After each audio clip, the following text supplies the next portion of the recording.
how did the opportunity then arise for you to now be named the CEO of CrossFit? Yeah, so I spent the last 7 years working at a company called Athos, which was in the sports performance technology space. For me, coming out of, that was post Pinterest, I left Pinterest. I really wanted to work on something that was the intersection of two things that I really loved, in this case being technology, sports, fitness, human performance, and got a chance to join this startup.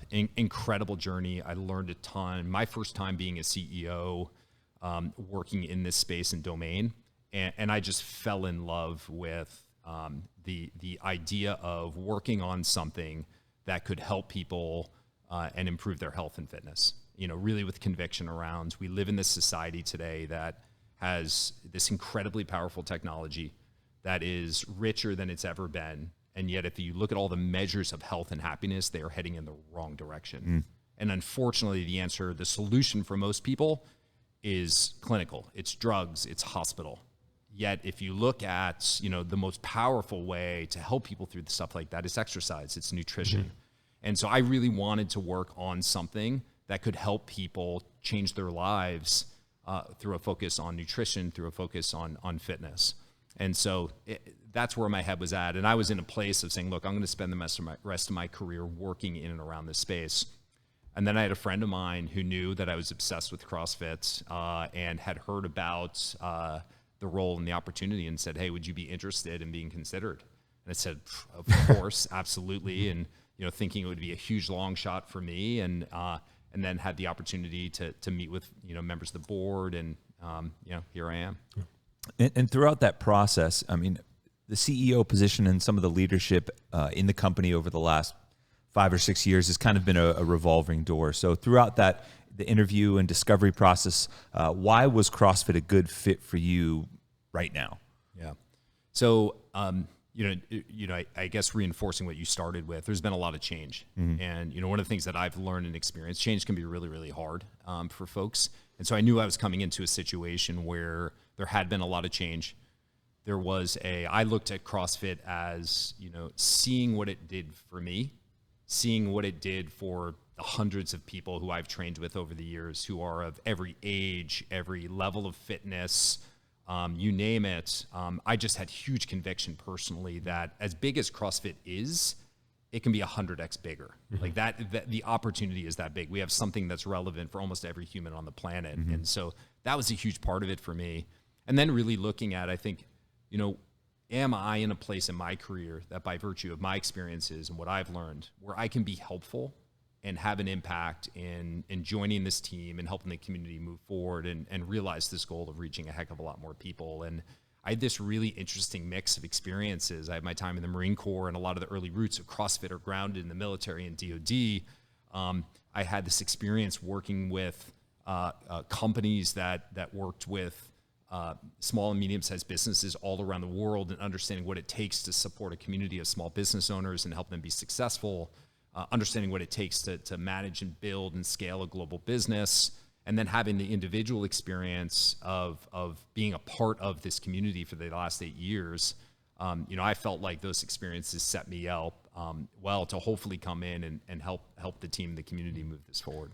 I think with all the change that's happened over the past couple of years, people are in the community at large a little unsure about how everything works now at CrossFit.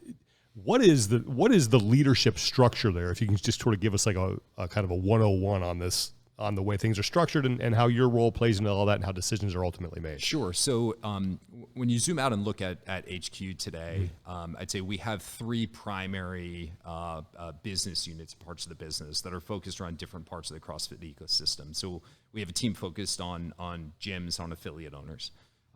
We have a team focused on training and EDU, led by Nicole. So Gary Gaines runs the affiliate team. And then we have the business of sport run by Justin Berg. We then have other functions within the company that are supportive of those respective teams and parts of the business. So we have a marketing function. We have a software engineering and product function. We have a human resources focused on supporting the overall team.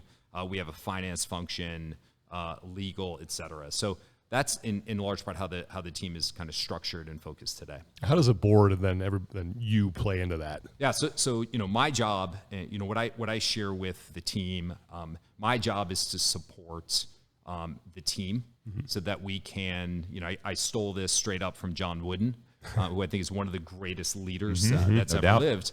And I think John Wooden said that, a leader's job is to help people achieve their best individually and, more importantly, collectively. So I'm a big believer in the servant leader model. My job is I work for the men and women on our team. And our job as a leadership team is to make sure we put them in a position where they can do their life's best work individually and collectively in service of this incredible mission we have of helping millions of people. And so what does that translate to? First and foremost, it translates to making sure we have a really, really crystal clear vision and strategy for where we're going. And that's not only important internally. In a community like ours, we have to communicate that externally because we have these incredibly important parts of our community, from members, CrossFitters, to affiliate owners, to partners, who are all, I think we've got this opportunity. We all benefit from a much larger ecosystem. Our job is to communicate that vision. That's first and foremost. And then two, my job is to make sure that I spend a lot of time with our team to understand what are the obstacles they face day in and day out, so they can make really good decisions and really move really quickly. One of the things I've been sharing with our leadership team is I really believe very few decisions should be made at senior levels. If we do our jobs really well, we communicate where we're going, we communicate context, we hire great people, and then we put them in a position where they can run and execute, and we can have confidence we're all moving in the same direction. Yeah. And kind of touching on that a little bit, even though there's been some, a little bit of flux at the top, there's tremendous resources within the company. There are a lot of people that have been there for almost 20 years now. And so how do you balance the insight and the feedback that you get from them with your own instincts as a leader, knowing that you're trying to step into a place where there are people who have been here for decades? Yeah. So I think is a great question. I think it starts with having real conviction around the long-term vision. I think the best organizations have incredible conviction and clarity and are very dogmatic about long-term where they're going. We will not waver from that. For us, that is about growth. That's about reaching more people around the world. We cannot waver. But we also need to be flexible about how we get there. And because whatever path we chart today, 3 months from now, we'll need to change. How do we know when it needs to change and what it should change to?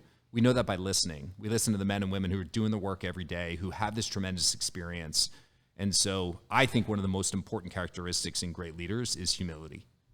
And humility opens the door to listen and learn and be open to being wrong, and creates the conditions where people feel comfortable telling the CEO that his idea is a bad one. And so that's something that we'll work really hard on. Yeah. When you look at the state of the business as it is now, let's start with the strengths. What are the good things right now that CrossFit has going for it from a business standpoint? Yeah. So, look, first and foremost, we have this extraordinary, what CrossFit does for people, the way it changes their life. I said this on the conversation with Steve. I've never seen anything like it. Yeah. And we've had the conversation. Yep. Thousands of people who tell you these stories, they give me goosebumps every time. That is magic. That is an incredible asset. So first and foremost, we have that. That allowed us to build a brand that really punches above its weight. The number of people who know about CrossFit, who have heard what it does for people, is incredibly valuable. We have some challenges with the brand that we need to work through, but we need to kind of be resolute in our focus on preserving and managing the brand. Three, we have an incredible team internally. You touched on it, Tommy. Like, I've been blown away as I've met the men and women on this team who are full-time folks on our seminar staff, they're not first and foremost because it's a job. They're there because they really believe, like, this is a calling, this is a mission, this is something that has purpose. That is a huge, huge asset for us. And then finally, I'd say, I think we have in this community and ecosystem, we have the opportunity where we've got all of these folks, I think, who can benefit from growth that we can leverage really, really well. I don't think we're doing that as well as we can right now, but I think that's a big opportunity. So I put those in the, kind of top of mind. Those are some of the biggest assets that we have. As far as now challenges and things that need to improve, what are those? Yeah. So first and foremost, as we've talked about, there's been a lot of change and flux within our team, within the community, within the ecosystem. You have the leadership changes. You have COVID that's had a huge impact on the business and the community. And so we have a lot of work to do to build, really starting with internally, and then partnering with folks outside the company as well. We've got to build a really, really strong culture.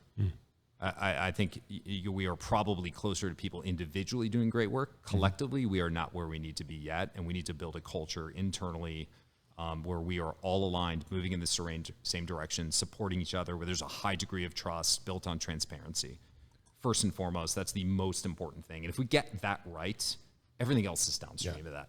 And so that's number one. Number two, I don't think we have yet the clarity of vision and strategy that we need, that we can communicate externally and internally so that we all understand where we're going and where we're moving. So that is a big priority of mine over the next couple months, is we're going to do that work to get to a place where we can communicate that vision and strategy. So those are probably the two biggest things that are top of mind.